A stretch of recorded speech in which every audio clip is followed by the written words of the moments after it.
짤 때 우리가 이제 이야기를 쓰잖아요. 그러면 스토리를 짤 때 이거를 이제 소위 대본이라고도 얘기를 해요. 대본. 응? 자, 내가 글을 쓰기 위한 어떤 레이아웃, 어느 정도의 틀을 만들어주면은 지금처럼 이렇게 막 하나의 사건과 이 상황 안에 한꺼번에 모든 거를 넣는 이런 그 오류를 범하지 않아요. 그러니까 먼저 그거를 한번 짜보세요. 그럼 이제 여기서 핵심 사건이 뭐예요? 여기서 핵심 사건. 말 그대로 솥단지에 내 팔이 끓는 물에 푹 빠져갖고 손을 댔다는 거예요. 불에 댔다. 이 끓는 물에 댔다라고 하는 게 끓는 물에 댔다라고 하는 이 손을 댄 사건이 하나의 중요한 핵심 사건이에요.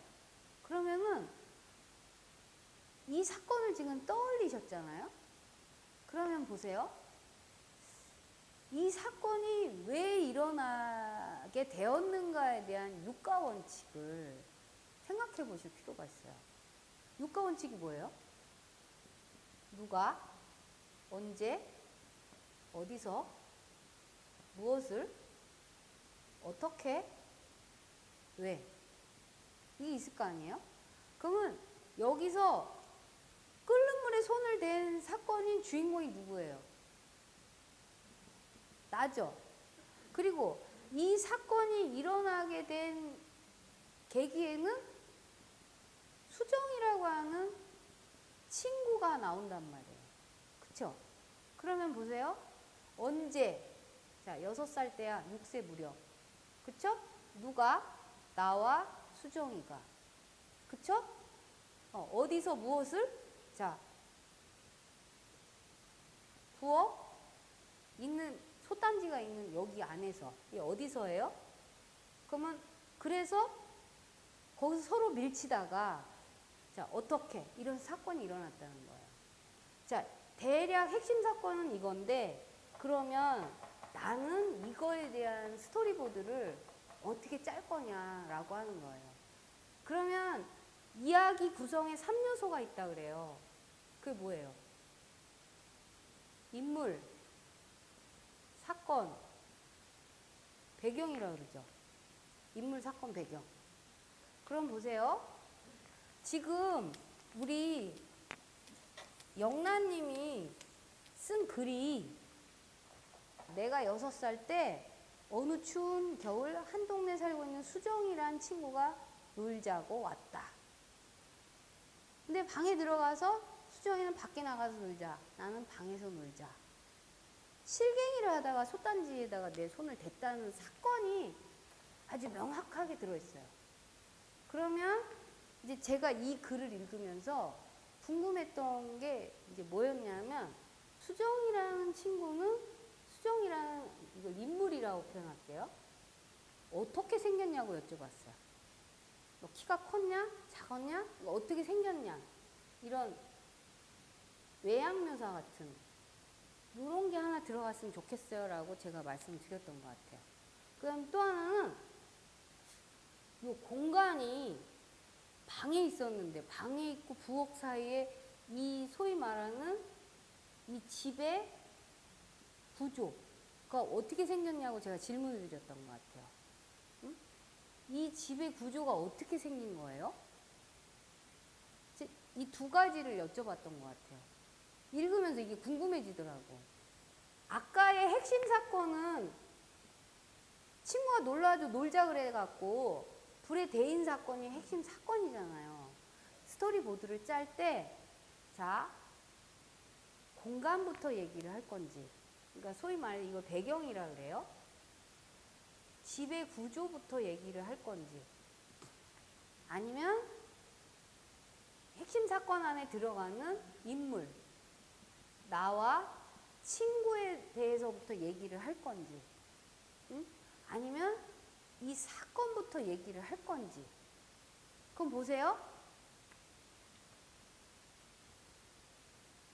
이렇게 얘기를 할 건지, 공간을 얘기해주고 이제 집 구조에 대해서 먼저 쭉 얘기를 한 다음에 그 다음에 이제 친구가 놀러 왔는데 친구의 모습을 쭉 얘기해주고 그 다음 둘이 벌어진 사건을 얘기할 건지, 이렇게 쓸 건지, 아니면 친구에 대한 인물, 친구 얘기를 먼저 외양부사부터 시작해서 그렇게 해서 얘기하면서 사건을 얘기하고 그 다음 소위 공간이라고 하는 배경을 얘기할 건지. 스토리보드를 이런 구조로 짤 건지 이렇게 짤 건지 달라지겠죠. 집의 구조를 얘기할 건데 집의 전체, 집 전체 모습을 얘기하면서 그 다음 방의 구조를 얘기할 건지 또 분류가 또 이루어지죠. 집 전체 이야, 우리 집 예를 들면은 우리 집은 뭐 예를 들면 25평 정도의 스레트 집이었다. 만약에 묘사를 한다면 전체 얘기를 해주는 거예요. 스레트 집이었다. 근데 스레트 집 안에 그 부엌과 방이 곧바로 연결되어 있었다. 라든가 이렇게 집의 구조를 점점점 얘기하면서 부엌과 방의 구조를 얘기를 해주는 거예요. 여기서 또 분류가 되죠. 이게. 자, 인물. 나에 대한 모습도 얘기해 줄 수 있겠죠. 나에 대한, 나도 인물의 하나니까. 나에 대한 모습도 얘기해 줄 수가 있는데, 자, 인상적인 얼굴에 눈빛만 얘기할 건지, 아니면 입만 얘기할 건지, 아니면 얼굴 전체 분위기만 얘기할 건지, 이게 또 나눠지겠죠. 또 친구에 대한, 친구의 모습에 대해서 자, 전체 모습을 얘기하면서 특징적인, 인상적인 모습만 얘기할 건지, 여기서도 또 나눠지겠죠. 자, 그러면서 사건을 얘기해 들어가는 이 스토리보드를 한번 말 그대로 이 보드를 한번 레이아웃을 쫙 짜보는 거예요. 먼저 글 쓰시기 전에 이것을 먼저 짜놔야 그 다음 앉아서 문장을 엮어갈 때 쉬워지세요. 근데 이거를 안 짠 상태에서 곧바로 쓰잖아요. 그러면은 계속해서 글은 반복돼요. 지금 제가 상황과 감정을 분류하라고 말씀드리잖아요. 상황은 상황대로 얘기하시고 감정은 감정대로 얘기하시고 계속 말씀을 드리는데 이 스크립트를 안 짜고 그냥 곧바로 쓰시면 계속해서 이런 글이 반복돼요. 그래 글의 변화가 없어요. 아 그러면서 나는 안 되나 봐 이렇게 되는 거예요. 그런데 이거를 의도적으로 쓸 수는 없잖아요. 어거지로. 내 기억에 떠오르는 부분에 대해서만 지금 쓸 수가 있는 거잖아요. 그러면 한번 생각해 보세요. 제가 지금 스토리보드를 두 부류를 말씀드린 이렇게 얘기하고 싶으세요? 친구 얘기부터 하고 싶으세요? 이 흐름대로라면 지금 이 구조예요. 이 집이 어떻게 생겼어요? 제가 말씀드렸잖아요. 글이라고 하는 거는 언어로 그림을 그리는 행위다. 이 글이 어원이 원래 긋다예요. 긋다. 선을 긋다 그렇잖아요. 그러면 긋다라고 하는 말은 그리다 이런 말이에요. 원래가. 그러니까 글을 쓰다 그러면 언어로 그림을 그리다 이런 말이에요. 글을 쓰다 이 말은. 그러면은 한번 그려보세요. 집이 어떻게 생겼었나? 어떻게 생겼어요? 그래서 그러니까 계단을 한 두세 개 놨어. 그리고 이렇게 이제 그러니까 문을 열자마자 어쨌든 부엌이야. 부엌이고 여기 수도 시설이 다 되어 있어. 그리고 수도 시설이 되어 있는데 여기에 이렇게 부뚜막이 이렇게 되어 있었던 거예요. 부뚜막이 요만큼 되어 있고 요 밑에 계단이 있었던 거야. 이게. 근데 턱이 있었어요, 없었어요? 부뚜막이. 그냥 일자. 방문 열자마자 곧바로 다 부뚜막. 제가 말씀드리려는 거는 이 집의 구조를 제가 말씀드렸잖아요. 글이라는 거는 언어로 이제 특히 이야기를 지을 때 언어로 그림을 그리는 행위라고 말씀드렸으니까 글을 쓸 때 특히 이런 배경묘사 같은 거 하실 때 다짜고짜 쓰지 마시고 가만히 머릿속으로 그림을 이렇게 그려보세요. 저도 지금 못 그리는 그림을 이렇게 그렸잖아요. 그려놓고 그 구조를 떠올려 보시는 거예요. 떠올려 보시는데 지금 여기에 친구가 나를 잡아당겨서 내가 솥단지 속에 두 팔이 들어갔다라고 하는 이 사건의 행위를 이 핵심 사건의 행위를 이해하기 위해서 배경적으로 이 집의 구조, 소위 말하는 공간 구조를 어느 정도 설명을 해 주셔야지. 그림이 떠올리듯이, 그림이 그려지듯이 떠올리듯이 이 구조를 묘사해 주어야만 그 상황에서 손에 댔구나. 너무 아팠겠다. 이게 되는 거예요. 이게 객관화예요.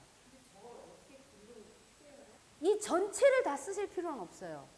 그냥 오히려 우리 집은 아주 좁은, 예를 들면은 6평 정도나 7평 정도의 방과 부엌이 일자로 붙어 있는 그런 작은 집이었다.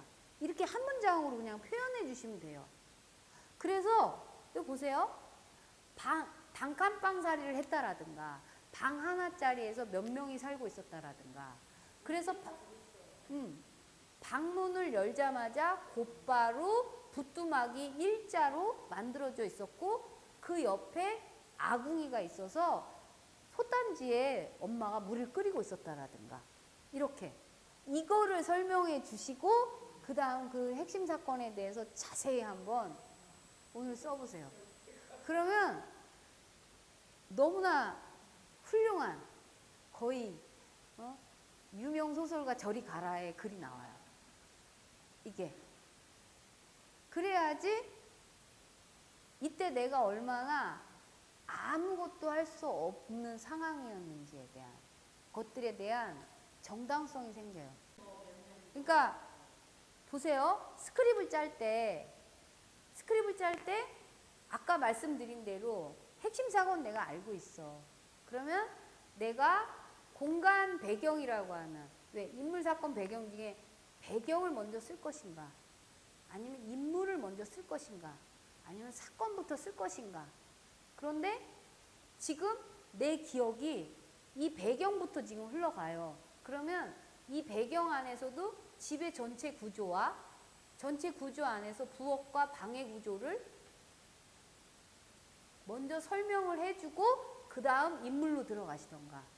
자, 그러면 친구 얘기를 하는데 친구의 전체 외양 묘사를 하시던가 아니면 친구의 인상적인 부분만 친구의 뭐 예를 들면 그 성격을 좀 드러낼 수 있는 인상적 부분만 얘기를 해주시던가. 치마를 입고 다니는 예쁘장한 친구 수정이가 놀러왔다. 치마를 입고 다닌다는 것 하나만으로도 여성스러운 친구구나라는 거를 알 수가 있잖아요. 여성스러운 친구가 놀러왔다. 이게 아니라 그 여성스러움을 드러낼 수 있는 그림을 이렇게 떠올릴 수 있는 그 어떤 모습을 한 문장 정도로 이렇게 딱 넣어주면은 그 친구에 대한 외양 묘사가 다 끝난 거예요, 사실은. 길게 쓸 필요도 없어. 그러니까 그 기억에 떠오르는 인상적인 부분들을 쓰면서 핵심 사건으로 딱 들어가는 거죠. 자, 이게 자꾸 훈련이 돼야 내가 다음 또 가슴 아픈 기억들을 떠올릴 때, 또 가슴 아픈 사연들을 떠올릴 때, 그때 이제 제대로 써요. 하나하나 떠올리면서, 이때 이런 상황이었구나. 또 이런 상황이었구나 하고, 이제 말 그대로 자기 이해, 그 당시 상황에 대한 이해와 그러면서 내 자기 긍정이 이루어지는 거예요. 이게. 그러니까, 그렇게 해서 글을 한번 수정해 보시면 이제 될 것 같아요.